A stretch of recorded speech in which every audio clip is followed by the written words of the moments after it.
I hope you are all well and staying safe wherever you are. Thank you for joining us today. I am Madhuchanda Banerjee, known as Madhu to this community. I'm the senior tune parent of UWCD, and I'm your moderator today. We have already seen a new phrase in the media to describe this rare disaster, the Great Lockdown. In this unprecedented situation, we do not have many things that are generally taken for granted, but thanks to the technology, we have each other and our community, even though it be confined to a virtual reality today. As a community, our effort is to continue to reach out to as many of you as we can through these town hall meetings to address the various challenges that we all are facing. Today, we plan to talk about the topic that is very close to my heart, the emotional well being of our community, comprising of our students, staff, alumni, parents, donors, governors, and our founders. Our school counselor and psychologist, John Michel, is here today. He is also an UWC Adriatic alumni and holds a PhD in clinical psychodynamic psychology and a specialization in individual and group analytic psychotherapy. John Michele worked at the University of Bari in Italy as a psychologist at the Psychological Counseling Service for students and as a research assistant in clinical and psychodynamic psychology at the Department of Psychology. He also worked as a staff psychologist for public and private institutions. John Michele has published scientific papers on clinical psychology and group dynamics.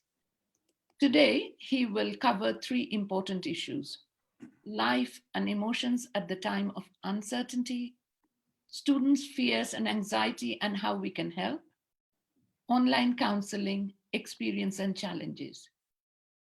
Then we will open the floor to you to ask any questions to John Michele. Hello, John Michele. Hello, Madhu. Thank you very much for your introduction. It's a delight for me to be here and to try to share with you some ideas about the psychological impact of this pandemic and to explore also how we can face it. First of all, let me thank the communication team of UWCD Ligian for thinking about me and also for inviting me to speak today and for giving me the chance to reflect on emotions in times of uncertainty. I do this with great pleasure, and I think that any moment of common reflection can be really beneficial in this particular period for all of us. And of course, a big thanks goes to all of you for your presence. I hope you're all well and have to stay safe in this moment, in this challenging moment for everybody, in which I guess we are all eager to see what will happen, and we're all willing for this to be over.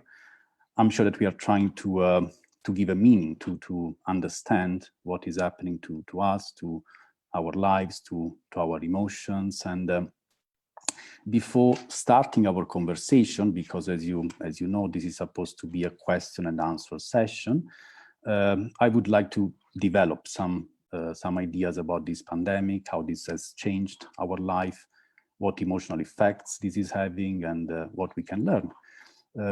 I guess that we can start from here so that we have a common platform for our discussion, and then for the questions that may come, and you're very welcome to pose any question that you would like to discuss with us. Now, what is happening in this period? The pandemic and the consequent lockdown, they are forcing us to stay home, and this has destroyed our routine. It has broken the way we usually live our lives, and it has affected our representation of the present and of the future. We were all going on with our lives, our projects, our plans, and as it usually happens, we were working on new plans. Schools were, for example, working on the calendar and the plans for the next academic year. But all this has been broken, showing how an event, a natural event, independent on us, can be totally anarchic and out of control, out of our mastery. This was totally unexpected, therefore, not only medically, but also economically, socially, and of course, psychologically, we did not have any defense in place. We could not use any protection. We could not imagine what would happen, how things would evolve, and we could not prepare to face this whole event. Now, I want to have a closer look at what this implies in psychological terms.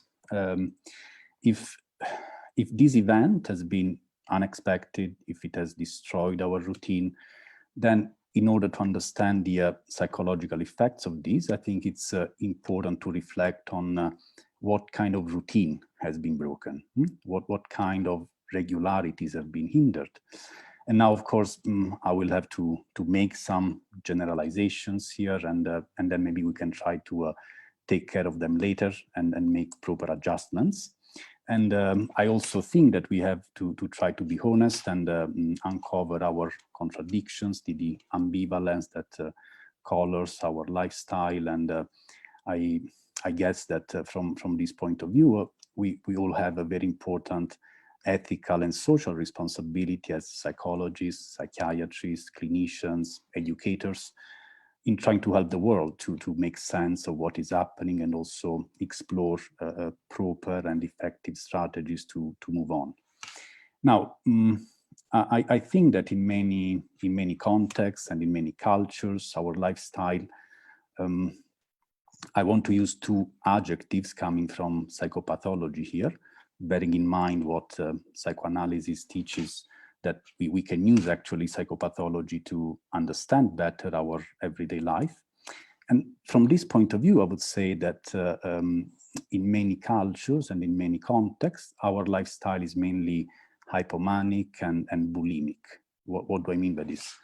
Now, hypomania refers to it's a condition of increased, accelerated activity, inflated self-esteem, a decreased need for sleep, flight of ideas and projects. And bulimia, on the other hand, refers to episodes of binge eating an amount of food larger than we need, larger than usual, feeling also a sense of lack of control, maybe with the usually accompanied with the attempt of having compensatory behaviors like vomiting, for example. Now, why am I saying that our lifestyle is metaphorically, of course, hypomanic and bulimic?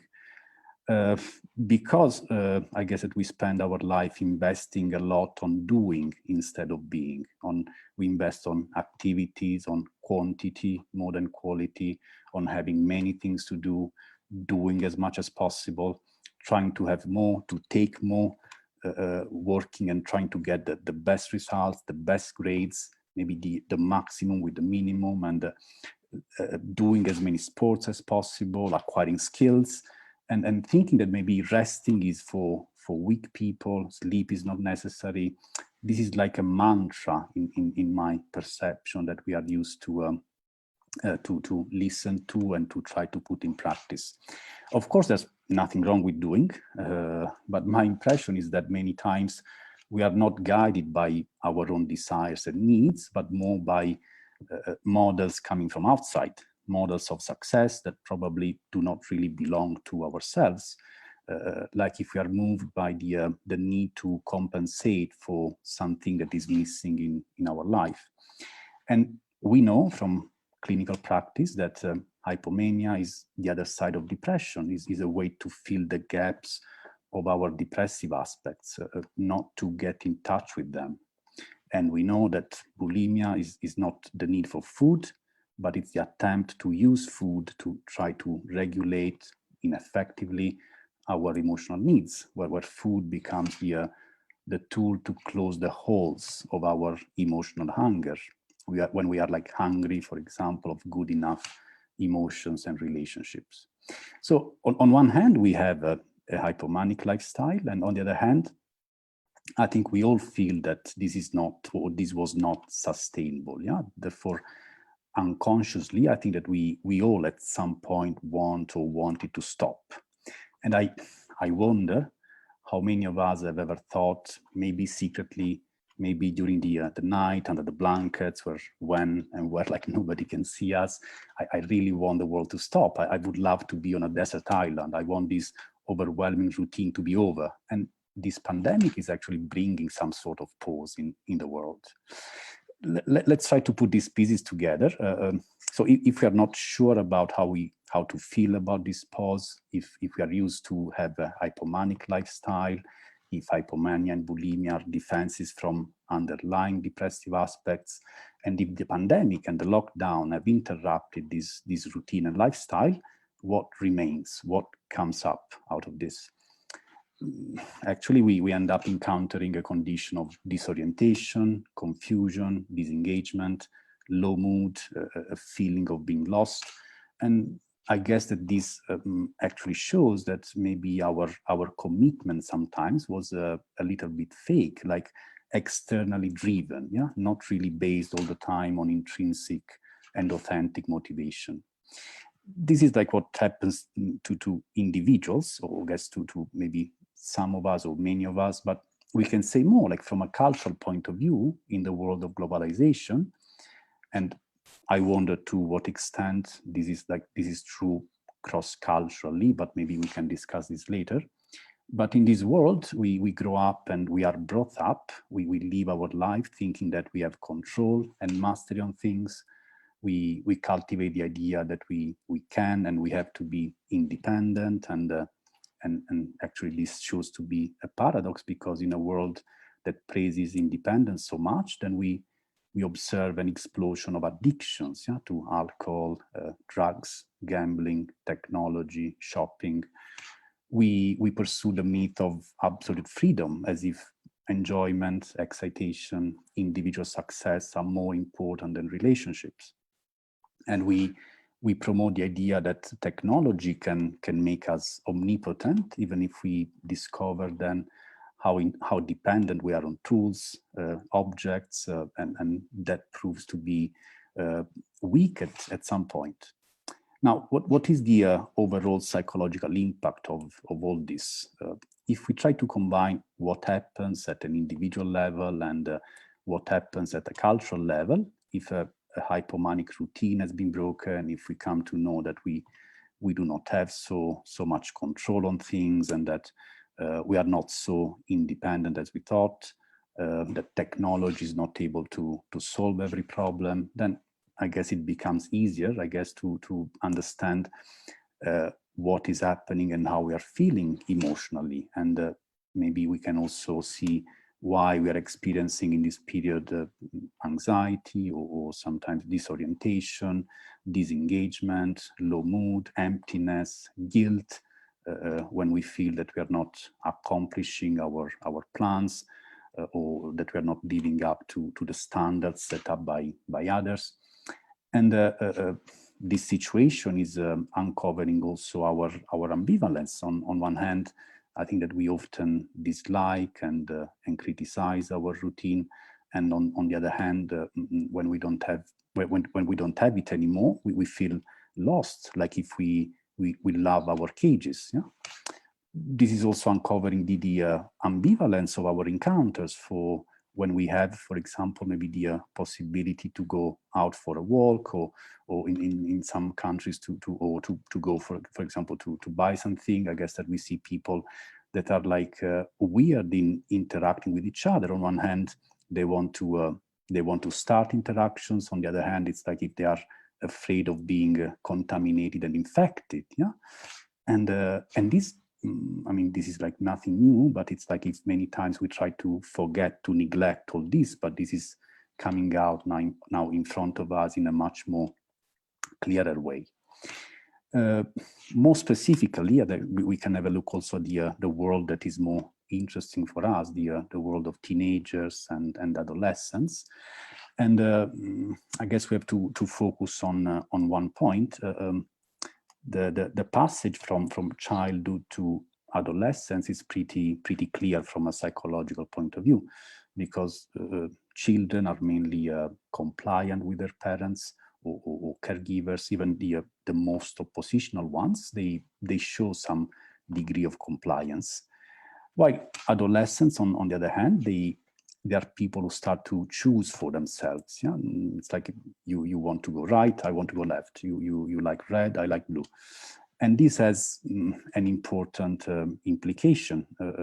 Children get anxious when the parents are absent, when the parents are not there with them, while teenagers become anxious when parents are there, when they are too much present. And therefore, I think that the situation that we are living is somehow exacerbating a forced interaction between teenagers and parents, and creating an additional stress onto young people. This was their chance, and they will have one, of course, in the future, but this was their chance to be far from home, explore the world, experiment new things, and all this has been broken and suddenly and unexpectedly interrupted. Now, what are we doing in front of all this? How are we reacting to this situation? I mean, it seems that this is a kind of a natural experiment that is showing how also our mind works. Because when we are in a condition of uncertainty or anxiety, we start to generate explanations, even if these explanations not always have a contact with reality, if they're not, even if they're not realistic all the time. And I guess that we hear and read all sorts of conspiracy theories, or we read messages about the nature wanting to send messages to us. I'm not sure that this is the case. It seems that in this condition of disorientation, we all look for guidance, and it seems that the internet is full of websites giving advice on how to use our time, what to do. It's like if we cannot abandon at all a routine, or we cannot reinvent on our own a new routine. When one breaks, we need another one. When a master dies, we look for another. And I guess this is also where we as psychologists, we may get it wrong sometimes. For example, when we collude with the requests coming from others, or with the idea that we need to do things for our well-being, we need protocols or a list of things to do to take care of ourselves and others. On the other hand, what can we learn from all this? I guess that, of course, this is it's a disaster. It's like terrible what is happening. But on the other hand, this can also be somehow a gift. I mean, this may sound delusional, but I think that if we can use this time properly, maybe we can learn a lot about ourselves. We can reflect on who we are and what we are looking for, how our contradictions can allow us to focus on the reality that we live in our everyday life, and if this works, if it doesn't work, or what we want, we can understand more. We can emotionally understand more, and maybe discover that our emotions and our unconscious are ahead of our rationality if we are able to listen to them. When it comes to the relationship with the children and teenagers, I think that we should keep in mind that our attitude will have an impact on them. So if we panic, they will panic. If we feel lost, they will feel lost. And on the other hand, if we try to process what is happening, this can be really beneficial also for them, because if we as adults and caregivers can keep a confident enough attitude in this situation, this can be reassuring also for them. And naturally, I mean, this implies that we should be able to take care of our own well-being, and this can be challenging, but this can and maybe this has to be also the starting point for all of us. I think that we can extend this to any form of prevention, because an effective prevention is not about giving the right instructions, or is not about preaching. I guess that we all know how ineffective this is with children and young people, but it's more to establish bonds, connections, and relationships, and showing by example that we can face the challenges and the demands of life, and testifying that we can be happy. It comes to my mind a very beautiful movie, Monsieur Ibrahim and the Flowers of Quran, that shows how the relationship between an adult and a teenager can be supportive and protective for the young person.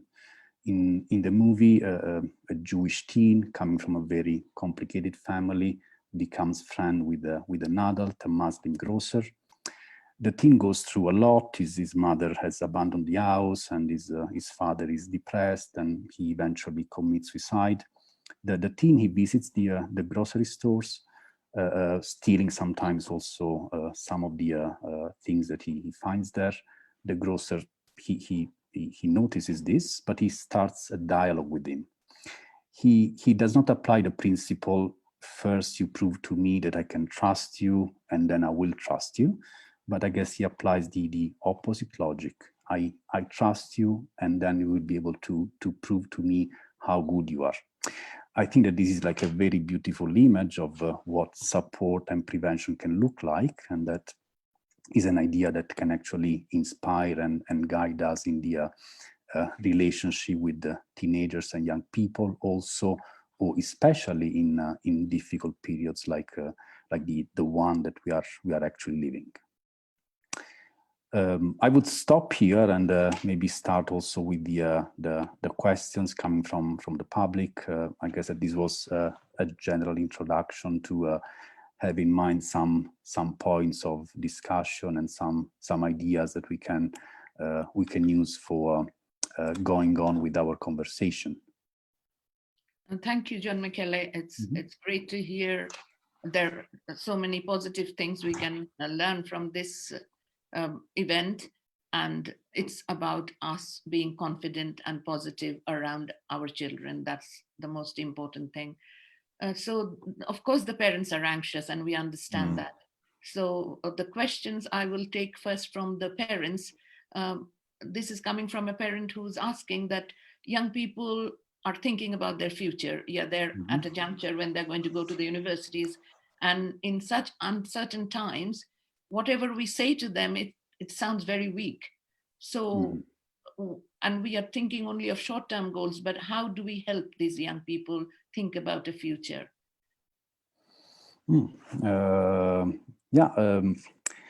I guess that in this period, it's easy to think that maybe it's not really possible to have plans, and maybe we start thinking only about the short-term goals, so maybe only about the moment. And but I think it is really important also in these moments to think that we can still have plans, ideals, and projects for ourselves, and also for children and young people. So first of all, I guess, as I was saying, it is really important that we can try to understand if this anxiety comes from the children, from the young people, or more from us.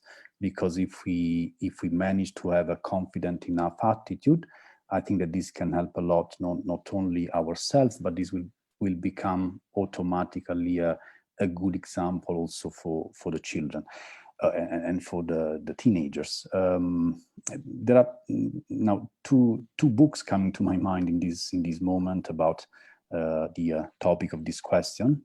One is the diary of Anne Frank, that in a terrible time during the Second World War, I guess that she wrote something like, even in this terrible period, I need to uphold and cultivate my ideals, because there will come a time in which it will be possible to accomplish, to realize, or to try to implement them. We should not be discouraged by the status quo, by the situation that we live. I think it's important to cultivate our dreams and our our desires all the time. And there's another book also like set during the Second World War, written by Primo Levi, an Italian writer who, in If This Is a Man, he describes his experience in Auschwitz, in a concentration camp. And there he meets another person, and this person asks him, look, can you teach me Italian? And he's surprised when he asks also himself, I mean, is this really the right place to teach a new language to somebody else? And his answer is yes. Not only, I mean, this is like the right place. I will teach you not like any simple Italian. I will teach you the passages in which Dante in the comedy speaks about Ulysses, about this figure from Greek mythology, looking all the time for exploring the world and wandering around. This seemed like a paradox in that situation, but I guess that it was important also for them in a place that was the hell on earth to cultivate dreams and ideals about the future. I mean, this is what keeps us alive at the end.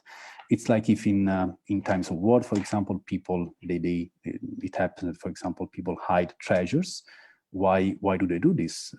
Of course, maybe they don't want the treasure to be found by enemies or by other people. But I guess that in this act, there's the hope that there will come a time in which somebody will be able to dig out the treasure, maybe use it and enjoy it. I guess that this is what I would suggest to, but not only to young people or children, but also to parents, carers, and teachers to continue to think about the future in as much as possible, also with positive ideas. There was like a psychoanalyst, Masood Khan, that speaks about secrets, and secrets in his understanding are a potential space. Again, he says, why do we keep secrets? We all have some secrets. Of course, we don't want this to be revealed to other people, but maybe we hope that there will come a time in which maybe we will meet some special people, or there will be some special circumstances in which these secrets will be shared and revealed with somebody else that, of course, deserves to this to happen. And it comes to my mind also the words of a French psychoanalyst, Jacques Lacan, that says the only thing that we should worry about in life is not anything that we usually are scared of, but it's more the possibility to betray our own desires. Because as much as we can keep in touch with them, as much as we can keep in touch with our dreams, this will keep us going also in very difficult situations. Thank you very much. So the message is that we have to keep our hopes up all the time. Doesn't matter, the events will pass, but the hopes, we have to keep them alight. And so the next question is from a staff member, a teacher. And the teacher is asking that what tools or strategies these young people can apply to control and become more aware of their emotions when they are by themselves, of course, at home, when they do not have external support or access to, any help. What can they do by themselves? Yeah, I think it's understandable if young people are worried or confused or disengaged in this moment. But I think there are things that they can do. Of course, as we were mentioning before, teenagers are in a difficult position because on one hand, maybe many of them now they're home and they can also enjoy some time with their parents, but actually this was not their plan. Yeah, adolescence is a period of exploration. It is a period of detachment. So from the attachment of childhood, then leaves place to a period in which the child grows up and wants to get to know other people, get to know the world, have new experiences, try out new things, and make mistakes new encounters, new meetings, and this is also what I guess is making many students, many teenagers feeling disengaged and anxious or low mood in this moment. First of all, I think that for many of them, the peer support is like a very good resource that they can use because we know how easy and important is for teenagers to speak to their peers about their own issues, their own problems. They will not speak to adults all the time, and there's in many cases there's nothing wrong with this. They have the right to share their ideas and concerns with people that they feel they are similar to. And I guess in the school we also have a system of peer listeners and peer supporters, and they are still available to listen to their peers. Of course, they will have to do it online, and this is a big limit. We cannot lie also on this. It's not the same. It will not be the same. But in any case, it's like a very good resource for everybody to count on. And another thing is that, of course, it may be difficult for many teenagers to speak to their parents about also what they're going through, but they can speak to a trusted adult. And I guess it is important, for example, what we are trying to do in the school, to keep connections with all the students back home, and inviting them to connect, to reach out, even for a chat, for a conversation, for knowing that life goes on in this moment in a different way. But in any case, this can be like a great resource for them to know that we're all waiting for better times, and we can cultivate this hope together, and also try to process what is happening now from a more emotional point of view. Of course, like it's also important, like to I think, like, take a break from social media, or from like reading so many times, for example, all the news about the pandemic. I think that everybody has the right to think not only about the problems that are affecting the world, but also about cultivating their own interest. And again, I think that it may be also important to have some sort of routine, some sort of schedules, because it's very beneficial to see that we can use our time properly and then somehow effectively, and maybe we can use it not only to for our duties, but also to try to cultivate and explore the passions and the interests that we find important. Yeah, I hope that this answers somehow the question. Of course, we will not have like all the answers, but I guess it's very important that we can have a shared reflection about this. Okay, and I think, as I understand, our peer listeners are offering that support to their peers, I mean, in different ways.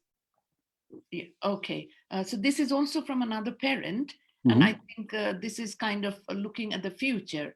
So do you, as a psychologist, expect any change in the way students will adapt when they, after this COVID-19 situation, when they come back to this UWCD life?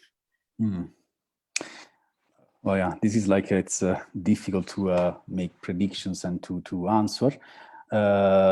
Rationally, I would say that there may be some changes in the way we have to we have all to deal with the future and with any social interaction. But I'm also confident that we can find creative solutions that maybe we don't see now, that we don't really expect, and that it will be like still very important, and emotionally and motivationally for students to think to come at UWC to live a transformational experience. So even if the pandemic may change the interactions between people, it can affect what we expect. It can make us, for example, feeling afraid of contamination and all these things. But I'm sure that especially for the young people, it will be possible to overcome this point, thinking that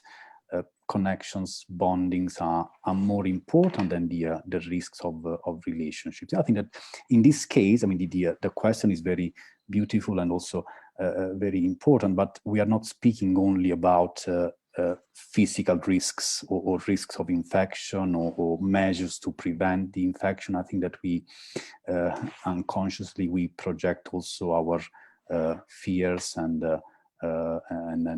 doubts about how our relationships and interaction can work. And I think that the UWC world also will be able to find some strategies to allow students to go on with this beautiful experience. Thank you. Of course, parents are anxious, and teenagers who have been uprooted from a routine, from a premature departure from the school, they're finding it hard to develop a routine now, new routine, and it's because it's traumatizing to separate from their peers, etc. So the parents' question is, how much time should we give them to adapt before the parents start nudging them forward? I mean, I guess that the answer depends also a little bit on the person, but I think that after this abrupt interruption, we can expect that for a few weeks it will be difficult for anybody to engage in activities and to feel active, to go back, for example, to study or to be productive. But there will come a point in which this disengagement will somehow hit or strike them emotionally. So they will make people and students feel that there needs to be a change. Otherwise, it's not only a reaction anymore. It may become more a downfall that I guess that everybody wants to avoid. And therefore, after a few weeks, I think that we can expect that students and teenagers, they can go back to connect with each other and work, do some work, thinking about their future, connecting with each other, and trying to also give a change to what has been maybe a routine of pause, of break. And I think that from this point of view, it can be, I guess it can be sometimes challenging for parents to engage their children and in some sort of activities. But for example, I hear that from some students that also being at home, this could be like a new chance for connecting differently with their parents, maybe starting for the first time to do something together that was not possible to do in the past, or that they had never thought about. And I mean, this is not only about speaking about their problems, that what we usually may have in mind. It can simply be also sharing some time together and do some activities that they both like, that children and parents. I don't know, it can be watching a movie or playing some board games or discussing a global issue or doing anything that they can be passionate about, and so that they can create a different connection and maybe know each other better than before. Thank you. On the other hand, there is a question about the parents always fight against the teenagers for spending so much time online. And now, of course, the teenagers are spending a lot more time online, not only for studies, etc. Also, any connection they want to make to their peers, etc., they have to be online. So the parents are asking, what argument should parents make now that they're in front of the computer all the time? Well, that's very challenging, because of course it's not easy to convince a teenager of something, like in any case, and especially in this case in which we all know that the online interactions are somehow important. So this seems like a lost battle, like before starting it. In any case, I think that we all realize that having online interactions does not substitute what an in-person interaction is. And for example, the interaction with the family is in this moment for many people the only opportunity to have like an in-person interaction. So it will not help to preach. I guess it can be maybe more important to propose some activities and to also to wait, for example, for the children or for the teenagers to propose anything that they can do together, and maybe use the time to do any sort of thing that both children and parents may like to work on.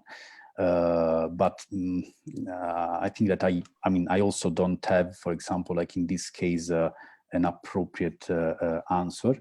Of course, it's important somehow to keep an eye on the children and see if there is any sign of distress that can highlight any problem. For example, I don't know, people like sleeping too much, or observing a condition of withdrawal, or observing signs of irritability. They can be all like signs that maybe that there can be some emotional issue behind, and maybe it's not sure that this has to be connected with the pandemic. There can be also anything else going on in the lives of children and teenagers. So it can be worth, for example, exploring and trying to listen to their emotions, become like curious about their world, maybe develop some curiosity that we are not used to. Yeah, it's I think that many times we don't know how to speak to them, or we belong to different ages, different generations, different worlds. But I mean, this difference, I think, that can be filled if we become curious about a different way to understand life and to interpret and to see the world.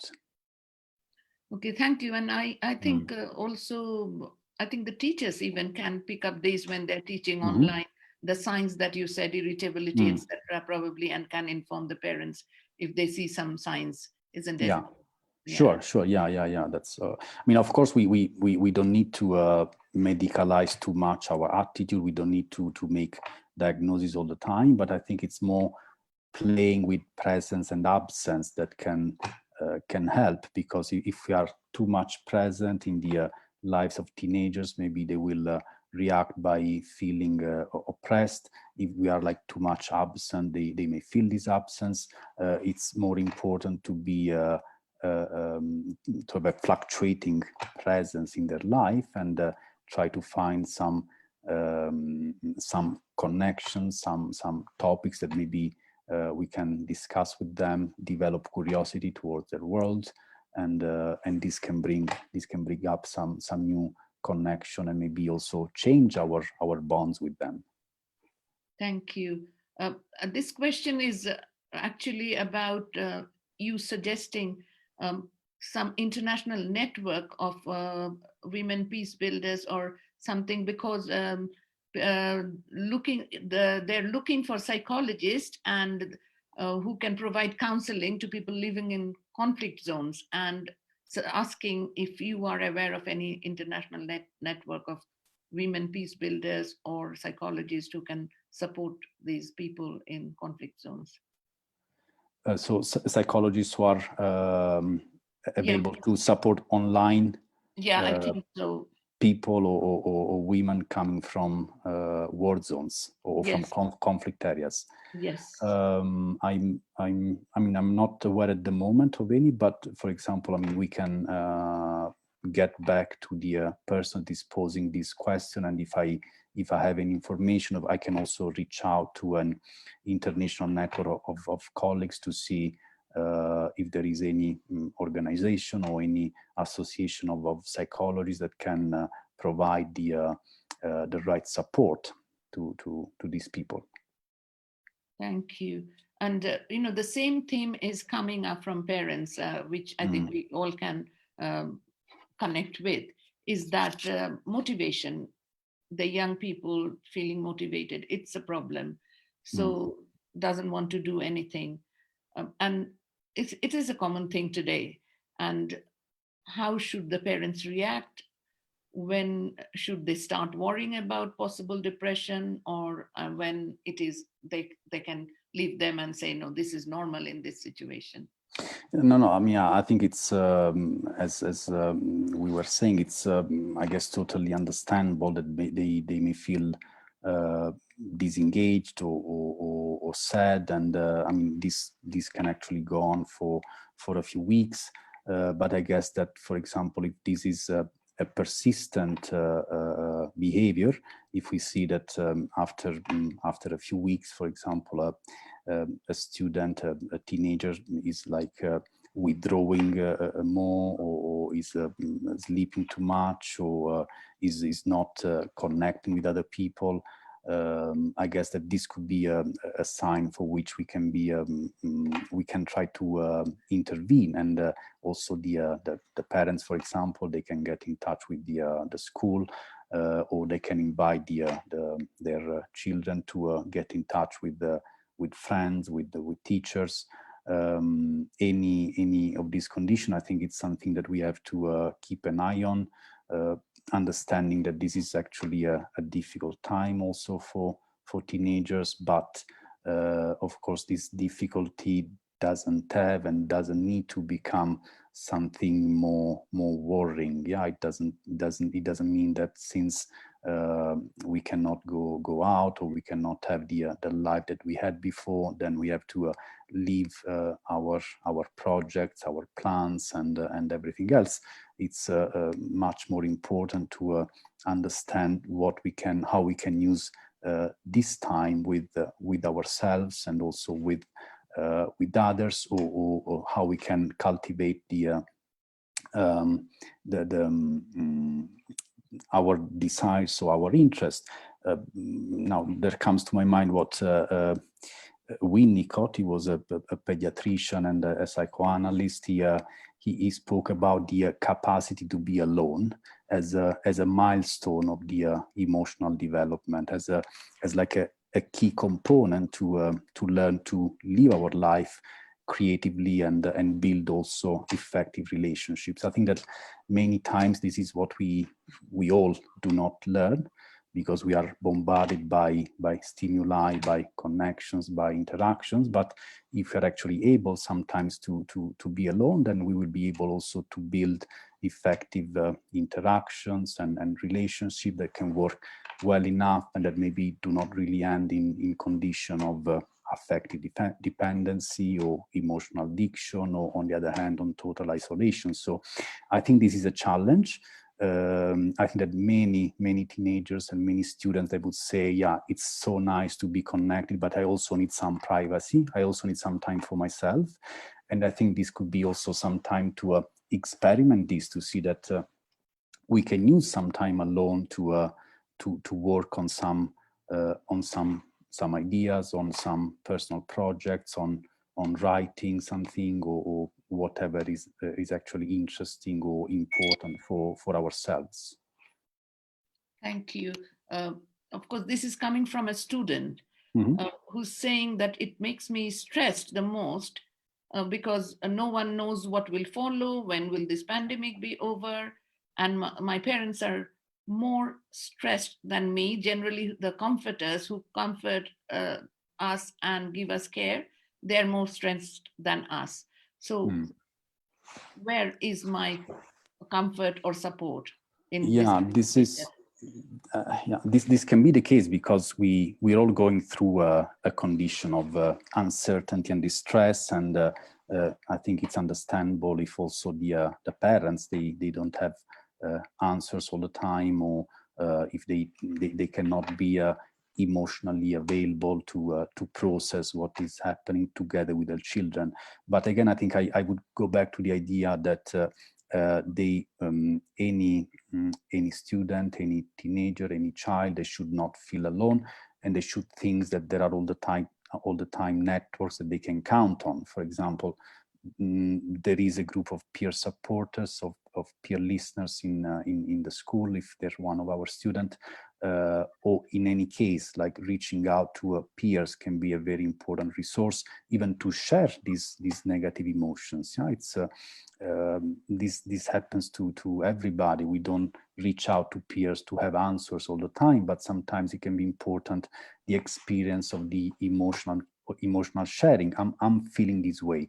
I don't know that you don't have an answer. I don't have an answer, but sharing like makes me feel less alone and decreases the burden of what I'm bearing.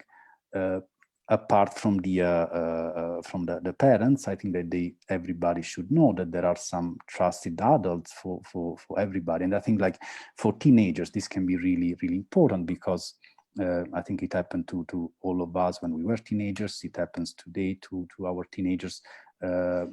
It's difficult sometimes to also have a dialogue with the parents, and there's nothing wrong with this, but it can be really important to start to build a bond, a connection, a dialogue with another adult that they like or that they trust. There comes to my mind like another movie, like $1 Million Baby, where this girl that wants to become a boxer, she asks a person that is a trainer to train her. Initially, is not really available, but then she starts to train with him, and thanks to this connection and the relationship with the trainer, she manages actually to improve not only as a boxer but also as a person, because this is really important. Like teachers, trainers, educators, they can save lives, yeah, but how creating bonds and connections, so where parents cannot be available, where like teenagers, they want to choose somebody else outside of the family, they can find in some other adults the potential space to improve emotionally and relationally. So it's understandable what the student is asking, but I think that it's important to know that there are resources around to that can help. And of course, like I would say that even reaching out for professional help is something that can be always beneficial. There's nothing wrong. We can all need help.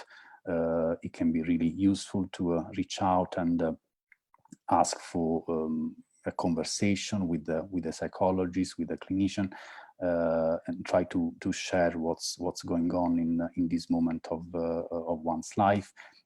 Trying also to process what happened before, what the plans can be.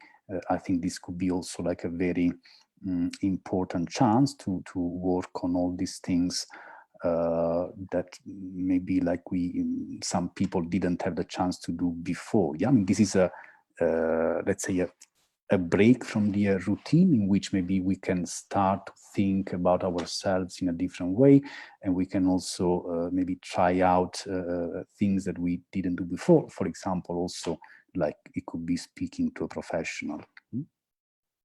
Thank you very much. I'm aware of the time constraint, so yeah, this probably will be the last question. Mm-hmm. What are the 3 things you would advise a student to do to keep mentally healthy? Because there's always a chance of depression, etc. at this time. What would you advise them to do generally within the confined situation?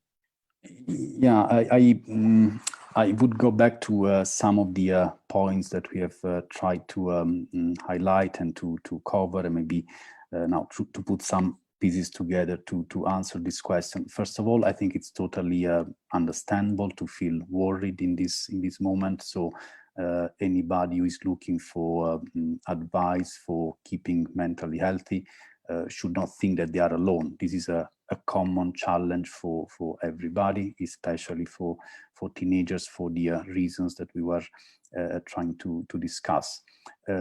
It's very important to keep connected with friends, even if online. I think that this can help a lot to not to feel alone, and also to try to move on and keep on with the friendships and personal bonds. I think it can be like a very important moment to ask themselves what their passions are now that they don't have the routine that they had before. Maybe they will have some time to reflect and understand what their main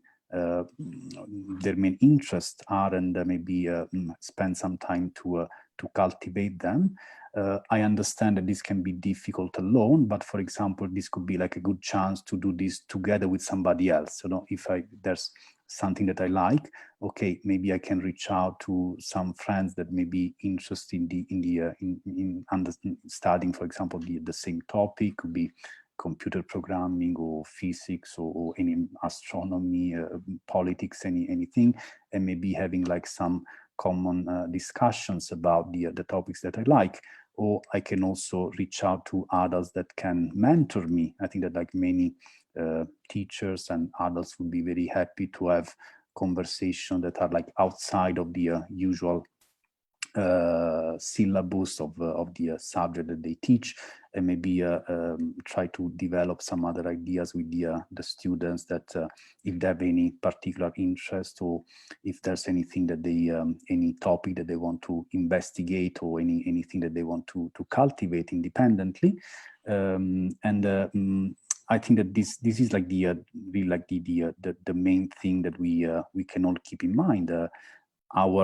Our passions can keep us alive, and our connections with the people that we love, or the people that we feel that are close to us, or the people that we feel close to. It is difficult to feel locked and to feel constrained and confined in a house. But I think that this could be also like an important period to try to explore why we feel this way, and maybe what is really important, and what really matters for all of us. And do you think some exercises, light exercises, etc., would also help? Yeah, I think, I mean, that would depend also on the preferences of the person, of course. I mean, maybe this cannot really be duties, because otherwise they would become an additional burden.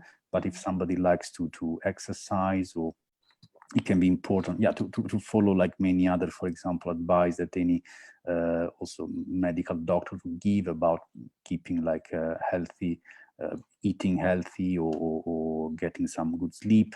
But I guess these are like things that we can read anywhere. But more importantly, I think that our interests and our connections are the dimensions that we can count on. Thank you, John Michele. Thank you for such an informative Thank you. And I think what we learned today is that we need to keep our hopes up. This will come to an end. And as adults, we should be motivated, confident, and cultivate the bonds and relationships, so that the young people who we are taking care of also feel motivated. And we need to recognize that no external advice will work unless, as adults, we nurture and strengthen our connections with the young people we are looking after. I hope this will give us all some direction as how to look after our emotional well-being and that of the others. Next week, that is on the 29th, in our town hall meeting, the topic will be university admissions at the time of uncertainty. With Harvey, our university counselor, the session will be held at the same time at 3 p.m. Armenian time. Thank you everyone for joining us, and hope you can make it to the next session. It was very informative, and I think we all need to think about how we can keep emotionally healthy. And I wish all of you a very safe and healthy 1 week, and then we will see you again. Bye-bye. Thank you very much, Madhu, and thank you to all of you for your presence. And I hope that I'll see you soon somewhere. Bye-bye.